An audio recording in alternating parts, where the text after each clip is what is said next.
Bible అంతటిలో అతి ప్రాముఖ్యమైనది. ప్రభు అయిన యేసుక్రీస్తు సశరీర పునరుత్థానాన్ని ఆ రోజుల్లో కొందరు నమ్మలేదు. వారి కోసం ఈ అధ్యాయం రాయబడింది. ఈ అధ్యాయం ఆధ్యాత్మిక సత్యాలతో నిండి ఉన్నది. శరీరానుసారమైన మనస్తత్వం ఎలాంటిదో పౌలు మొదట చర్చించాడు. శరీరతత్వం దేవునికి గిట్టదు. ఆ తరువాత ఆధ్యాత్మిక విషయాలను పౌలు చర్చించాడు. ఈ లోకంలో యేసును ఎరగని వారికి ఆయనను పరిచయం చేయడం, ఆయనను అందరూ అంగీకరించేలా చూడడం, అది గొప్ప సేవ. ఈ ఘనమైన సేవను దేవుడు మనకు అప్పగించాడు. ఆ తరువాత పౌలు ప్రేమ అధ్యాయం రాశాడు. ఇది 1 కొరింథీ 13వ అధ్యాయం. ప్రేమ పాట. యేసు ప్రేమ ఏమి చేస్తుందో, ప్రేమమయుడైన యేసు ఏమి చేస్తాడో గానం చేస్తుంది 13వ అధ్యాయం. ప్రేమ పరిశుద్ధాత్మ వరం. ఏ వరం నీకున్నా ప్రేమ లేకపోతే అది వృథా, వ్యర్థం. విశ్వాసిలోని ఆత్మ ఫలం వరాలలో సఫలమవుతుంది. ఇప్పుడిది పునరుత్థాన అధ్యాయం. యేసుక్రీస్తు పునరుత్థానం మన పునరుత్థానానికి ఆధారం. యేసు పునరుత్థానం నీ నా పునరుత్థానానికి హామీ, గ్యారంటీ. క్రైస్తవ జీవితం మరణంతో అంతం కాదు. సూర్యాస్తమయాన్ని కాదు, సూర్యోదయాన్ని చూపుతుంది క్రైస్తవ సందేశం. ఇక్కడ ఇది సేవాస్థలం. అందుకు ఇక్కడ ఉండి సేవ చేయగోరుతున్నాడు ప్రభు. పునరుత్థానానంతర జీవితానికి ఇది సిద్ధపాటు. ఇక్కడ చేస్తున్న సేవకు అక్కడ బహుమానాలుంటాయి. నిత్యత్వంలో బహుమానాలు లేకపోతే ఇక్కడ ఎంత ఉన్నా, ఎంత సుఖం అనుభవించినా ఏమి లాభం? అంతా దోసెడు, బుగ్గి, బూడిద. పరలోకంలో కిరీటంలో నక్షత్రాలు, వజ్రాలు నాకు నీకు కావాలి. ఈ 15వ అధ్యాయం పునరుత్థానాన్ని గురించి బోధిస్తుంది. ఇది మనకు పునరుత్థాన సువార్త. యేసు మరణం, పునరుత్థానం ఈ రెండూ కలిస్తేనే అది సువార్త. రోమాపత్రిక 4వ అధ్యాయం 25వ వచనం ఈ సత్యాన్ని ధృవీకరిస్తుంది. ఆయన మన అపరాధముల నిమిత్తము అప్పగించబడి మనము నీతిమంతులముగా తీర్చబడడానికి లేపబడ్డాడు. యేసు పునరుత్థానం వల్ల మనకు పరలోకంలోకి సమృద్ధి ప్రవేశం లభించింది. మనం యేసుక్రీస్తు యొక్క నీతిలో నిలిచి ఉన్నాము. ఆయన చేతిలో మనమున్నాము. యేసు మరణం మన పాపాలను తొలగించింది. యేసు పునరుత్థానం మనకు నీతిని కలిగించింది. పునరుత్థానమనేది అవ్యక్తమైన ఆధ్యాత్మిక భావన కాదు. పునరుత్థానం సశరీరంగా, సజీవంగా మృతులలో నుండి లేవడం. పునరుత్థానమంటే చచ్చిన వారు లేచి నిలవడం. పౌలు కాలంలో 3 రకాల వేదాంతాలు ప్రచారంలో ఉండేవి. మరణానంతరం ఆత్మ పరమాత్మలో లీనమైపోతుంది. భౌతిక వ్యక్తిత్వం ఉండదు, అంతరించిపోతుంది. ఇది స్టోయికు వేదాంతం. మరో రకం వాదం ఉంది, ఎపిక్యూరియన్ వాదం. ఇది భౌతికవాదం. చనిపోయాక ఏమీ లేదు, మరణంతో అంతా అంతం. ఇక 3వ వాదం ప్లేటో సిద్ధాంతం. ఆత్మకు చావు లేదు. ఈ శరీరం పోతే ఆత్మ మరో శరీరంలో ప్రవేశిస్తుంది. ఇలాంటి సిద్ధాంతాల నేపథ్యంలో పౌలు 1 కొరింథీ 15వ అధ్యాయం రాశాడు. ఏథెన్సులో పౌలు ప్రసంగించినప్పుడు పునరుత్థానం అని పౌలు పేర్కొన్నప్పుడు అదేదో కొత్త దేవత అని వారనుకున్నారు. ఆత్మ చావదు, ఆత్మ పడుకోదు, నిద్రించదు. ఆత్మ శరీరాన్ని విడిచినప్పుడు అది శరీర మరణం. నీ శరీరం పోయినా నీవున్నావు. మరి ఎక్కడుంటావు? దేవుని బిడ్డవైతే పరలోకంలో ఉంటావు, కాకపోతే నరకంలో ఉంటావు. 2 కొరింథీ 5వ అధ్యాయం 6 నుండి 8వ వచనం వరకు పౌలన్నాడు, ఈ దేహములో నివసిస్తున్నంత కాలము ప్రభువుకు దూరముగా ఉన్నామని ఎరుగుదుము. ఈ దేహమును విడిచిపెట్టి ప్రభువు వద్ద నివసించడానికి ఇష్టపడుతున్నాము. సోదరీ సోదరులారా, ఈ అధ్యాయంలో పునరుత్థాన సువార్త ఉంది. పునరుత్థానానికి సహేతుకమైన రుజువులు చూపబడ్డాయి. పునరుత్థాన సత్యం జ్వాలాగర్భితం. పునరుత్థాన విధానం వివరించబడింది. పునరుత్థానము ఒక దైవశక్తిగా మనకు పరిచయం చేయబడింది. 1 కొరింథీ 15 అధ్యాయం 1 వచనం నుండి పౌలు రాస్తున్నాడు, అంటున్నాడు, సహోదరులారా, నేను మీకు ప్రకటించిన సువార్తను మీకు తెలుపుతున్నాను. మీరు దానిని అంగీకరించారు, దానియందే నిలిచి ఉన్నారు. మీ విశ్వాసము వ్యర్థమైతేనే కాని నేను ఏ ఉపదేశ రూపముగా సువార్తను మీకు ప్రకటించానో ఆ ఉపదేశాన్ని మీరు గట్టిగా పట్టుకొని ఉన్న పక్షమందు ఆ సువార్త వలననే రక్షణ పొందేవారై ఉంటారు. నాకివ్వబడిన ఉపదేశమును ముఖ్యమైనదిగా ఎంచి మీకు అప్పగించాను. అదేమనగా, లేఖనముల ప్రకారము క్రీస్తు మన పాపముల నిమిత్తము మృతి పొందాడు, సమాధి చేయబడ్డాడు. లేఖనముల ప్రకారము 3వ దినాన లేపబడ్డాడు. ఆయన కేఫాకు, తరువాత 12 కనబడ్డాడు. అటు పిమ్మట 500కు ఎక్కువైన సహోదరులకు ఒక్క సమయమందే కనపడ్డాడు. వీరిలో అనేకులు ఇప్పటి వరకు నిలిచి ఉన్నారు, కొందరు నిద్రించారు. తరువాత ఆయన యాకోబుకు, అటు తరువాత అపొస్తలులందరికీ కనపడ్డాడు. అందరికీ కడపట అకాలమందు పుట్టినట్లున్న నాకు కనపడ్డాడు. ఎందుకనగా నేను అపొస్తలులందరిలో తక్కువవాణ్ణి, దేవుని సంఘమును హింసించినందున అపొస్తలుడు అనబడడానికి యోగ్యుణ్ణి కాను. అయినా నేను ఏమై ఉన్నానో అది దేవుని కృప వలననే అయి ఉన్నాను. నాకు అనుగ్రహించబడిన ఆయన కృప నిష్ఫలము కాలేదుగాని వారందరికంటే నేనెక్కువగా ప్రయాసపడ్డాను. ప్రయాసపడింది నేను కాను, నాకు తోడై ఉన్న దేవుని కృపే. నేనైతేనేమి, వారైతేనేమి, అలాగే మేము ప్రకటిస్తున్నాము. అలాగుననే మీరు విశ్వసించారు. శ్రోతలు వింటున్నారా? పౌలేమంటున్నాడు? యేసు పునరుత్థానం సువార్తలో ప్రధానాంశం, కేంద్ర సత్యం. పునరుత్థానమే లేకపోతే సువార్తే లేదు. క్రైస్తవ ఉద్యమానికి ఆధారం చరిత్ర, గొప్ప వాస్తవం. సువార్త జరిగింది. 10 ఆజ్ఞలు కాదు, కొండపై ప్రసంగము కాదు.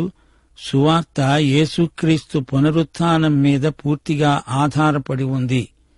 యేసుక్రీస్తు చేసి ముగించిన కార్యము సువార్త. యేసు మరణం, యేసు పునరుత్థానం, ఇదే సువార్త. ఈ సువార్తను పౌలు ప్రకటించాడు గాని ఈ సువార్తకు మూలం యేసుక్రీస్తే. అరేబియా ఎడారుల్లో పౌలు ప్రవాసంలో ఉండగా ప్రభువు అతనికి ప్రత్యక్షపరిచిన సువార్త ఇదే. దమస్కు మార్గంలో ప్రభువు పౌలును తారసిల్లినప్పుడు పౌలుకు ఆయన యేసు అని తెలియదు. అందుకే ప్రభువా నీవెవరు అని ప్రశ్నించాడు.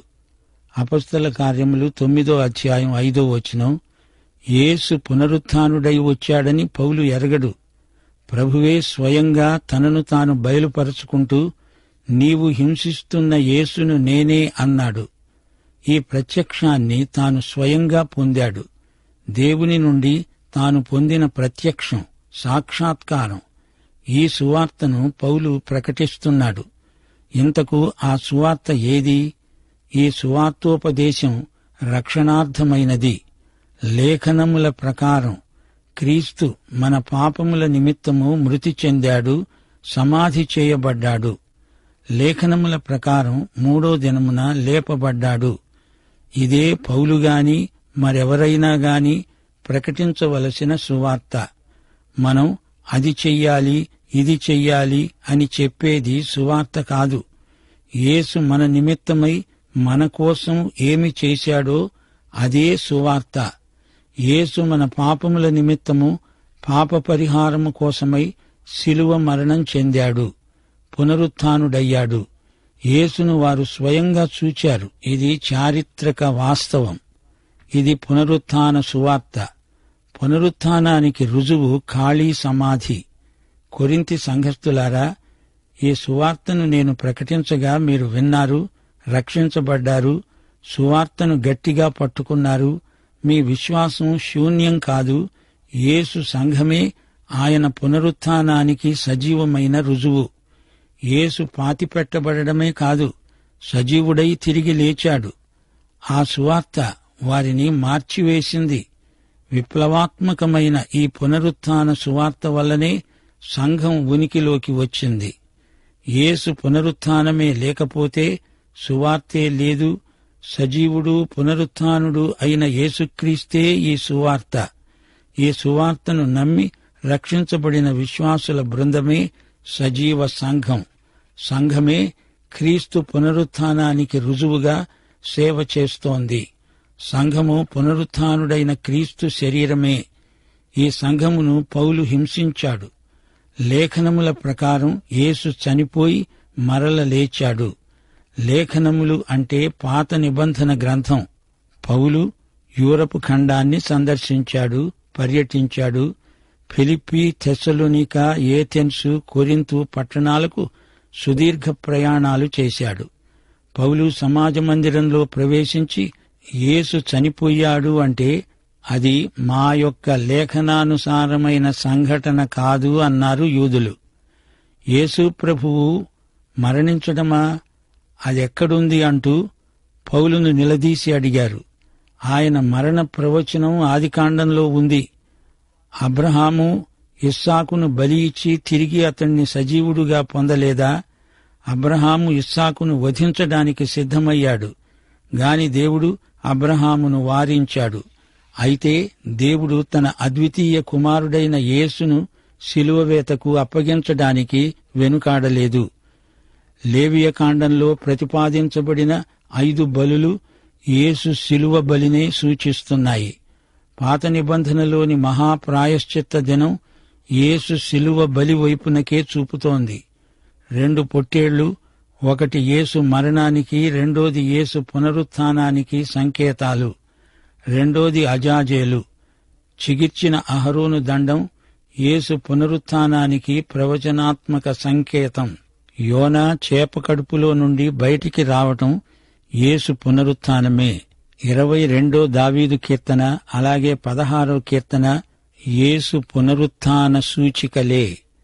యెషయా 25 అధ్యాయం, 53 అధ్యాయం యేసు మన అతిక్రమములను బట్టి గాయపరచబడ్డాడు, మన అతిక్రమాలే యేసును సిలువ వేశాయి. గొర్రెల వలె తోవ తప్పిన మన పాపాల కోసం దేవుని గొర్రెపిల్ల సిలువ వేయబడింది. పాత నిబంధనలో పునరుత్థాన నిరీక్షణ వ్యక్తం చేయబడింది. పునరుత్థానం మనకు నిత్యత్వ నిరీక్షణ కలిగిస్తుంది. పునరుత్థానాన్ని ధృవపరిచే సాక్ష్యాలను కొన్నింటిని పౌలు ఈ సందర్భంలో పేర్కొంటున్నాడు. పునరుత్థానుడైన యేసును పేతురు చూచాడు. ఆ తరువాత 12 శిష్యులు చూచారు. మొదట పేతురుకు కనిపించాడు, 12 సాక్షాత్కరించాడు. 12 అనేది సాధారణ అపుస్తలిక సంఖ్య. ఇస్కరియోతు యూదా లేడు. అప్పుడు 11, అందులో కేఫాకు కనిపించాడు. 10 మందే ఉండాలి. అయితే పౌలు ఆ స్థానాన్ని నింపాడు. మొత్తం శిష్యులు 12 అనడానికి పౌలు ఈ సంఖ్యను వాడాడు. ఒకసారి యేసు 500 మందికి కనిపించాడు. గలతీ సముద్ర తీరాన ప్రభు అన్నాడు, పదండి, నేను మిమ్ములను గలిలయలో కలుసుకుంటాను. అలా ప్రభువును గలిలయలో ఈ 500 మంది కలుసుకున్నారు. యాకోబు ఆయన్ను చూచాడు. చివరికి పౌలుకు కనిపించాడు. పౌలు స్వయంగా యేసును చూచాడు. యేసు పునరుత్థానానికి పౌలు సజీవ సాక్షి, ప్రత్యక్ష సాక్షి. అపొస్తలుల్లో అల్పుణ్ణి అయిన నాకు కనిపించాడు అంటున్నాడు పౌలు. అతడు తనను తాను ఎంత తగ్గించుకున్నాడో చూచారా? నేను దేవుని సంఘాన్ని హింసించిన వాణ్ణి, అపొస్తలుణ్ణి అనిపించుకోవడానికి తగను. నేను పాపులలో ప్రధానుణ్ణి. అపొస్తలుల్లో ఎవ్వరూ పౌలు చేసినంత పని చెయ్యలేదు. పౌలు ఎంతో నిర్విరామ కృషి చేశాడు, ఎంతో కష్టపడ్డాడు. నేను ఏమై ఉన్నానో దానికి కారణం ఒక్కటే, దేవుని కృప. యేసు మరణ పునరుత్థానములను హృదయపూర్వకంగా నమ్మిన వారే క్రైస్తవ విశ్వాసులు. అంతే. ఇంతకు సువార్త అంటే ఏమిటి? యేసు శిలువపై చనిపోయాడు, పాతిపెట్టబడ్డాడు, 3వ రోజున మృత్యుంజయుడై లేచాడు. అదిగో ఖాళీ సమాధి. ఈ రోజున యేసు సజీవుడు. ఇవన్నీ చరిత్రాత్మకములై వాస్తవములైన సంఘటనలు. సువార్త ఏదో ఒక సిద్ధాంతం కాదు, ఊహాకల్పన కాదు. ఇది మతం కానే కాదు. ఇది పౌలు ప్రకటించిన సజీవ సత్య సువార్త. పౌలులో ఉత్పన్నమైన స్వకీయమైన వ్యక్తిగతమైన అనుభూతి మాత్రమే కాదు, దానికి ఆధారం చరిత్ర, వాస్తవంగా జరిగిన సంఘటన. 1 కొరింథీ 11 మొదటి వచనంలో కొరింథీయులు ఈ సువార్త విన్నారని, 11 నమ్మారని పౌలు చెబుతున్నాడు. యేసుక్రీస్తును అంగీకరించటమంటే ఏమిటి? యోహాను సువార్త 1 11 నుండి 13 వరకు. యేసు తన స్వకీయుల వద్దకు వచ్చాడు. ఆయన స్వకీయులే ఆయనను అంగీకరించలేదు. తనను ఎందరు అంగీకరించారో వారికందరికీ, అనగా తన నామమందు విశ్వాసముంచిన వారికి దేవుని పిల్లలవడానికి ఆయన అధికారం అనుగ్రహించాడు. వారు దేవుని వలన పుట్టినవారే కాని రక్తము వల్లనైనా, శరీరేచ్ఛ వల్లనైనా, మానుష్యేచ్ఛ వల్లనైనా పుట్టినవారు కారు. క్రీస్తుని స్వీకరించటమంటే ఆయన నామమందు విశ్వాసముంచటం. మీరు ఈ సువార్తను అంగీకరించారు, దానియందు నిలిచి ఉన్నారు. వారు సజీవ విశ్వాసమందు నిలిచి ఉన్నారు. సజీవుడైన యేసుక్రీస్తుతో వారికి సజీవ సంబంధమున్నది. ఈ సువార్త వల్లనే మీరు రక్షణ పొందారు. సువార్త నిజమైందే అని మానసికంగా నమ్మి తలలోపటం కాదు. సువార్త ఎవరిని గురించి చెబుతోందో ఆయన, ఆ యేసు నీ రక్షకుడవుతున్నాడు. యేసు రక్షించేవాడు. సువార్తను పూర్తిగా విని క్రీస్తునందు విశ్వాసముంచితే ఆయనే నిన్ను రక్షిస్తాడు. నిన్ను రక్షించేది విశ్వాసం కాదు, నీవు విశ్వాసముంచిన యేసు, ఆయన రక్తం, ఆయన చేసిన బలియాగ ప్రభావం. కొరింథీయులు ఏం చేశారు? సువార్తను అంగీకరించారు, అందులో నిలిచారు. సువార్తకు ప్రభువైన యేసు వారిని రక్షించిన రక్షకుడు, విమోచించిన విమోచకుడు. మీ విశ్వాసము వ్యర్థమైతేనే కాని మీ రక్షణ నిశ్చయం, వాస్తవం, అనుభూతిపూర్వకం, సార్థకం. సువార్తలోని చరిత్రాత్మక వాస్తవాన్ని నమ్మని వారికి రక్షణ కార్యం సిద్ధించదు అని పౌలు స్పష్టం చేస్తున్నాడు. నీ పాపముల నిమిత్తమై చనిపోయి పాతిపెట్టబడిన యేసు, తిరిగి సజీవంగా లేచిన పునరుత్థానుడైన యేసే నీ రక్షకుడు, నీ రక్షణకర్త. శ్రోతలు వింటున్నారా? పాత నిబంధన యేసు పునరుత్థానమును గురించే సాక్ష్యమిస్తోంది. లేఖనములు యేసు పునరుత్థాన వాస్తవాన్ని రుజువు చేస్తాయి, ధృవపరుస్తాయి. పౌలు ఈ ఉత్తరం రాస్తున్నప్పుడు యేసు పునరుత్థానానికి సాక్షులైన వారెందరో ఇంకా బతికే ఉన్నారు. కేఫా అనగా పేతురు, 12 అపోస్తలులు, 500 మంది విశ్వాసులు, పౌలు, అందరూ యేసు పునరుత్థానానికి సాక్షులే. నేను అకాలంలో పుట్టినవాణ్ణి అంటూ పౌలు తనను తాను పరిచయం చేసుకుంటున్నాడు. ఆధ్యాత్మికంగా పౌలు పుట్టుక అకాల జన్మ.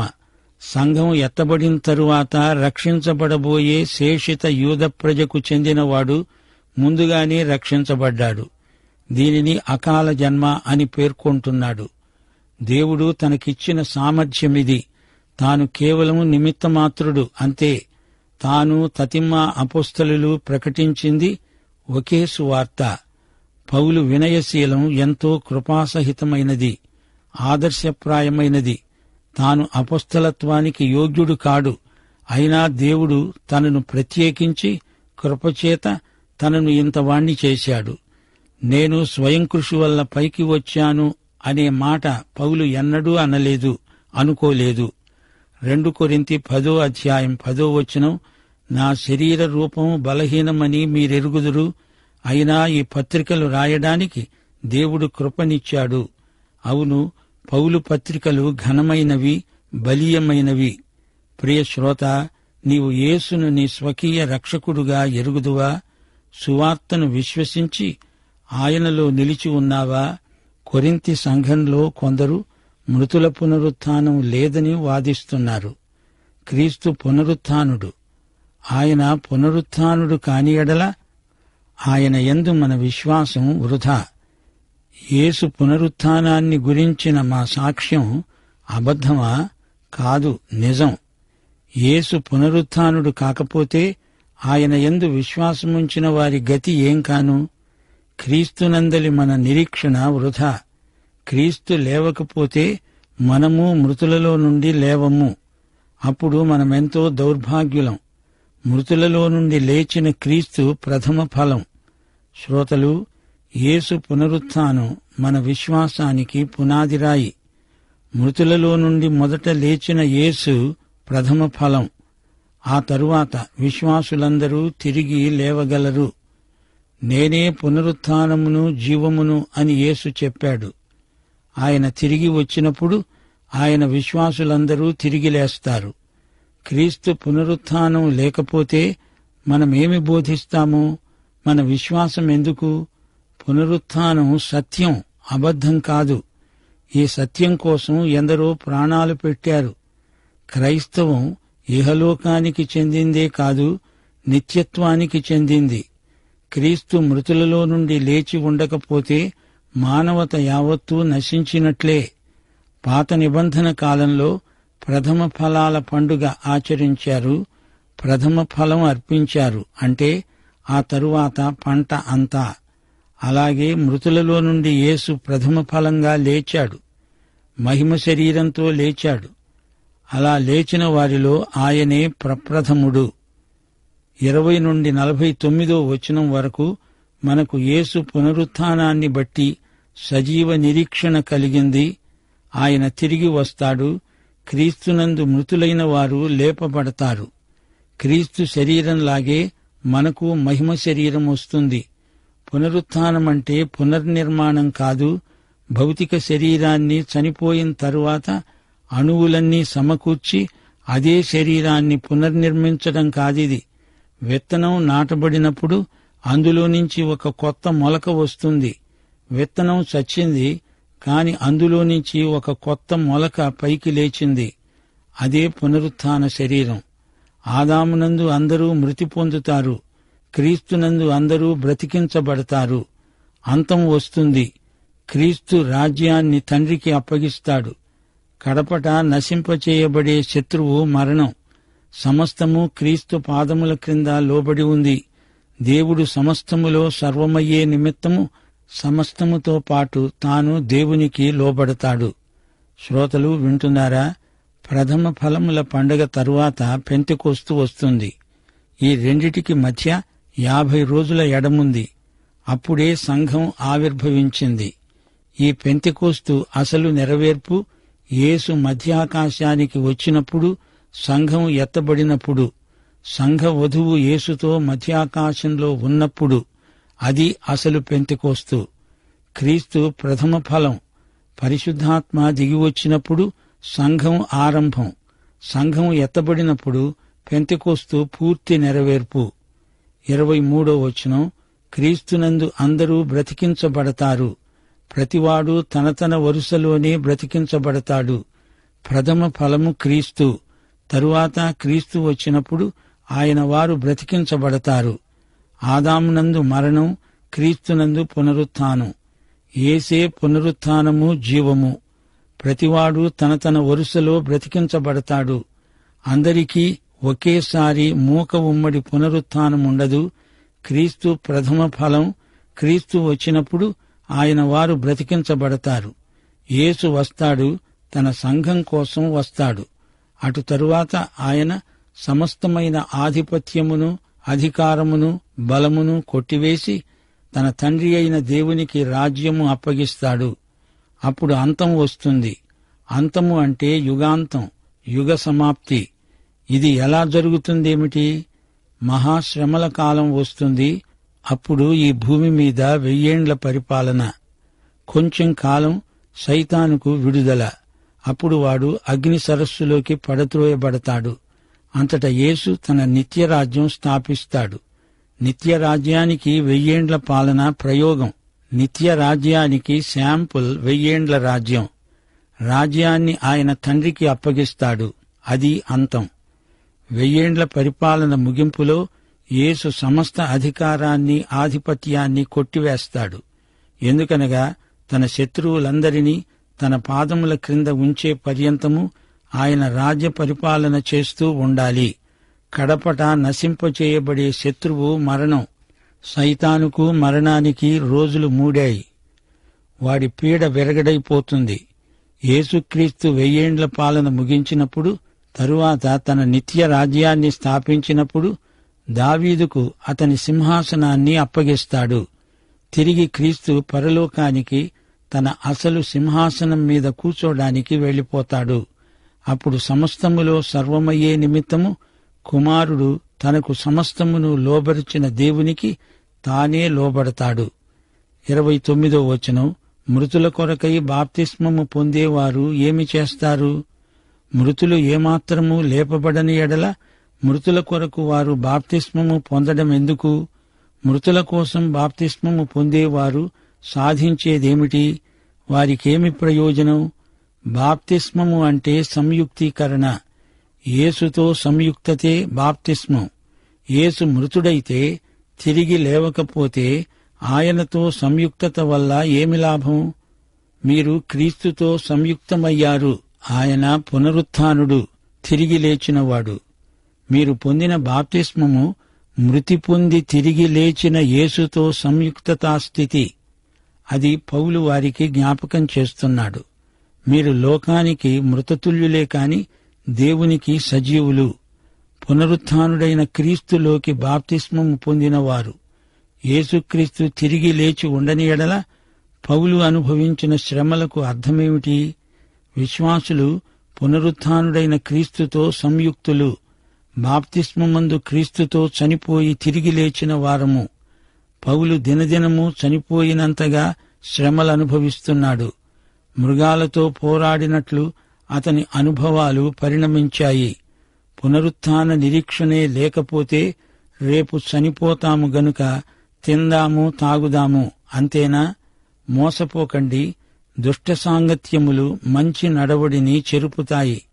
నీతి ప్రవర్తన గలవారై మేల్కొని పాపము చేయకండి. దేవుని గూర్చిన జ్ఞానము కొందరికి లేదు. మీకు సిగ్గు రావాలని ఇలా చెబుతున్నాను. తిని తాగి చావడమేనా జీవితమంటే? కాదు. యేసు పునరుత్థానం మనది.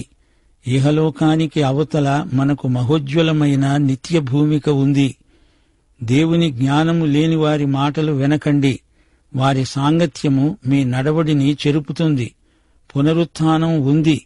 మనం పునరుత్థానానికి చెందిన విశ్వాసులం. 35వ వచనం నుండి, శరీర పునరుత్థానానికి ఆత్మ యొక్క అమర్త్యతకు పొందిక ఏమిటో కొరింథు క్రైస్తవులకు అర్థం కావటం లేదు. దేవుడు మృతులకు కాదు, సజీవులకు దేవుడు. క్రీస్తు పునరుత్థానమే మన సశరీర పునరుత్థానానికి ఆధారం.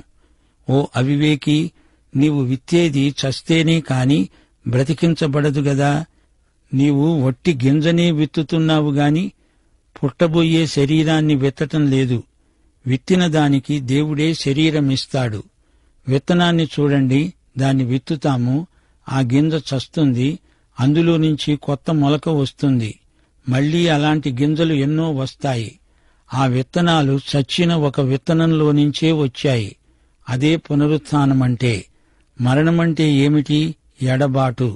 నీవు చస్తే అంతటితో అయిపోలేదు. నీవు దేవుని బిడ్డవు గనుక నీ శరీరం పోయినా నీవున్నావు.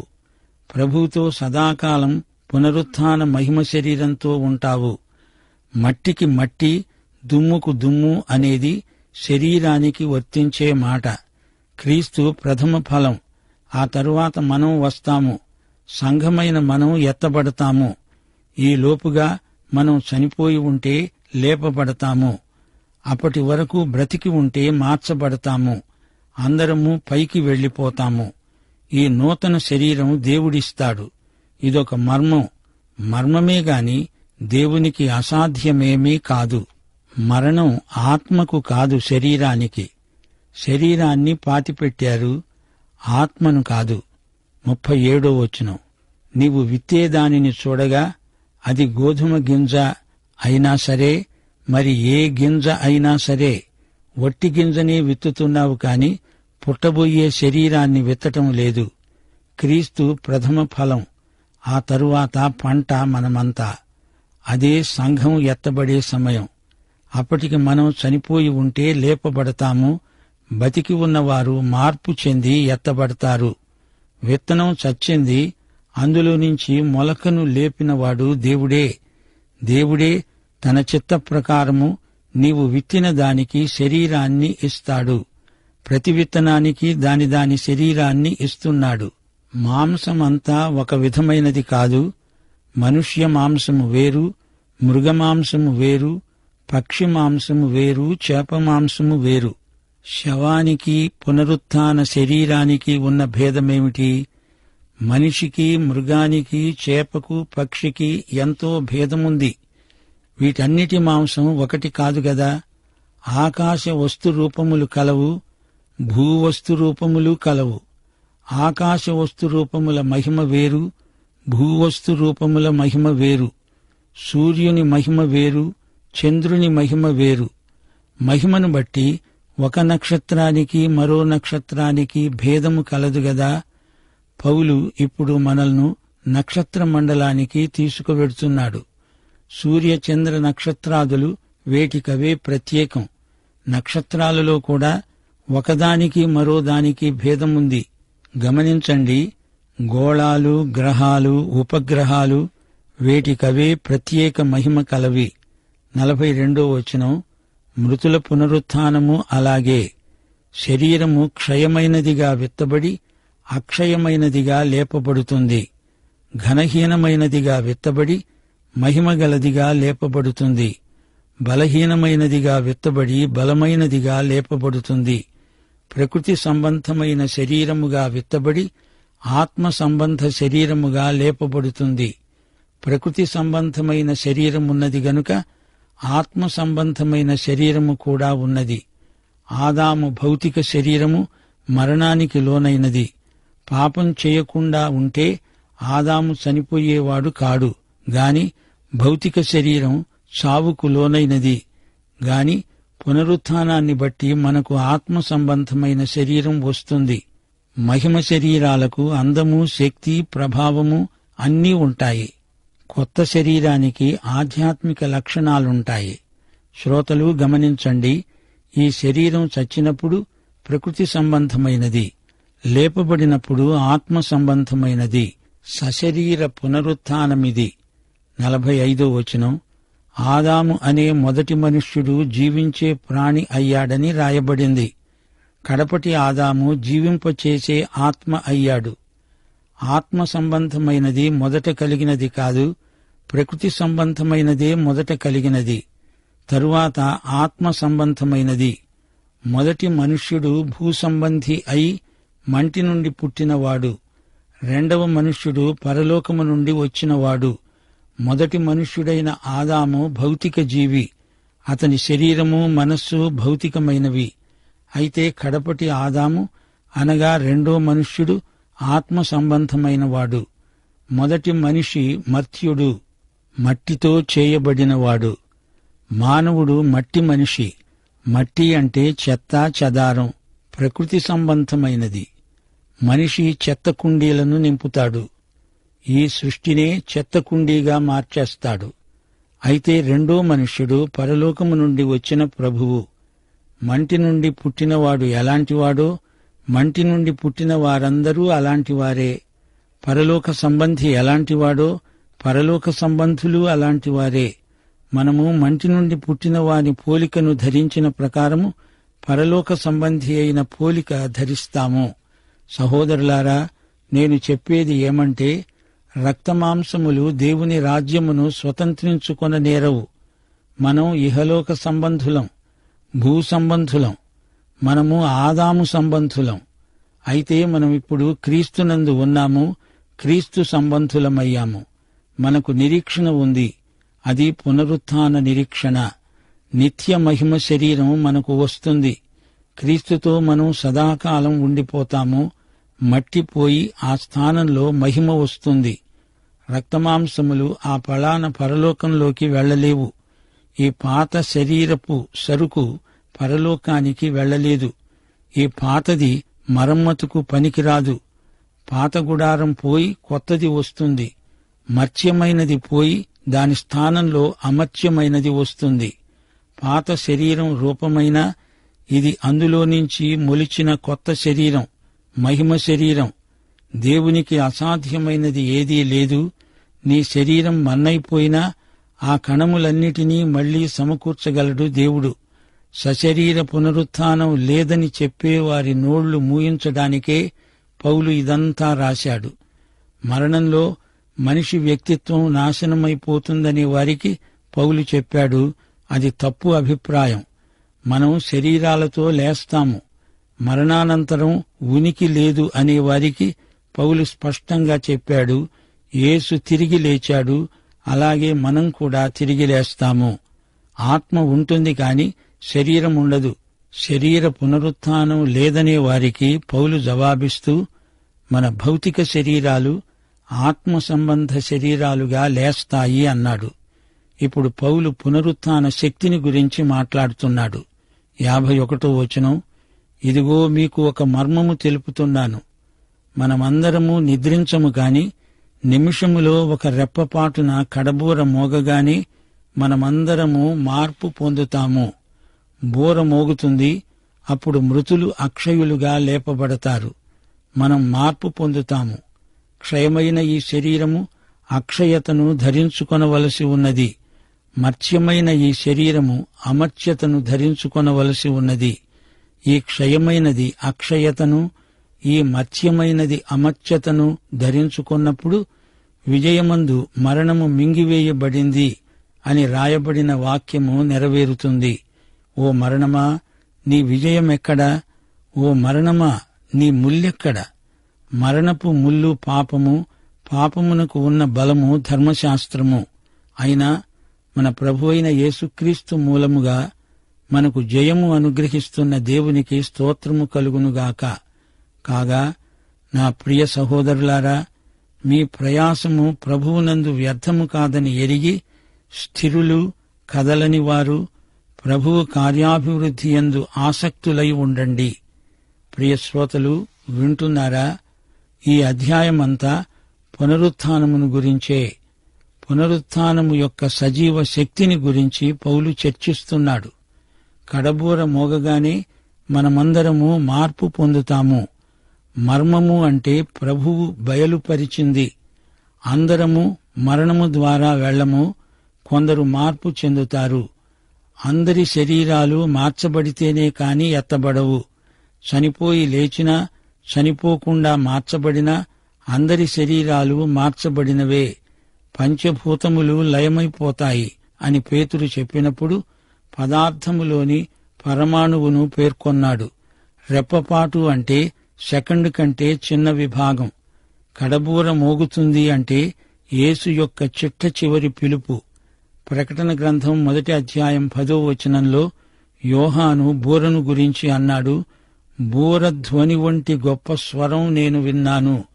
అది యేసు స్వరమే. లాజరు బయటికి రా అని చనిపోయిన వాణ్ణి పిలిచి లేపినట్లు ఆ రోజున ఆయన చనిపోయిన వారినందరినీ పిలిచి లేపుతాడు. ఈ శరీరంతో నీవు పరలోకానికి వెళ్ళావే అనుకో, అక్కడ నీకేమీ కనపడదు, వినపడదు. పరలోకానికి మార్చబడిన శరీరాలు మాత్రమే సజీవంగా వెడతాయి. ఇదే పునరుత్థాన విజయం. మరణం తేలుకొండి, పాము కోర, తేనెటీగ ముల్లు, ముల్లు ఉందా అంటే లేదు. మనం మరణం గుండా నిత్యత్వాన్ని చూడగలుగుతున్నాము. మరణాంధకారపు లోయలో గుండా మనకు మహానిత్యత్వంలోకి నడిపించే పునరుత్థానమే యేసు. నేనే పునరుత్థానమును జీవమును అయి ఉన్నాను అని ప్రభువే అన్నాడు. పునరుత్థానుడైన యేసు మనల్ని మరణము గుండా నిత్యత్వంలోకి దాటిస్తాడు, నడిపిస్తాడు. పాపమే మరణపు ముల్లు. ధర్మశాస్త్రం అద్దంలాగా మన పాపాన్ని మనకు చూపెడుతుంది. మనకు ఈ ఘన విజయము ప్రసాదించిన దేవునికి స్తోత్రం. ప్రకటన గ్రంథం 12వ అధ్యాయం 11వ వచనం అంటోంది, వారు గొర్రెపిల్ల రక్తమును బట్టి తామిచ్చిన సాక్ష్యమును బట్టి జయించి ఉన్నారు. వీరు మహాశ్రమలలో నుండి వచ్చిన విశ్వాసులు. పునరుత్థాన శక్తే మన సేవకు ప్రేరణ. 1 కొరింథీ 1వ అధ్యాయం 9వ వచనం, మన ప్రభువైన యేసుక్రీస్తు అనే తన కుమారుని సహవాసమునకు మిమ్మును పిలిచిన దేవుడు నమ్మదగినవాడు. మనం క్రీస్తునందు మరణాన్ని గెలిచాము. యేసుకు చెందిన మహిమైశ్వర్యమంతా మనదే.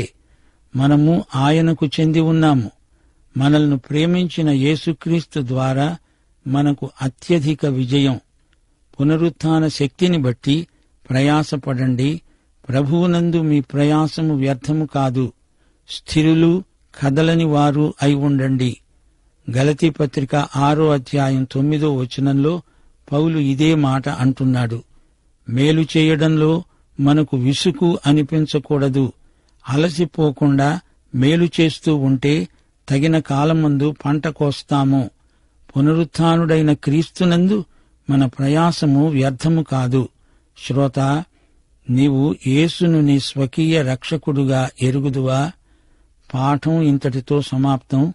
ప్రభువైన యేసుక్రీస్తు వారి కృప, తండ్రి అయిన దేవుని ప్రేమ, పరిశుద్ధాత్మ యొక్క అన్యోన్య సహవాసము సదాకాలం మనకందరికీ తోడై ఉండునుగాక. ఆమేన్.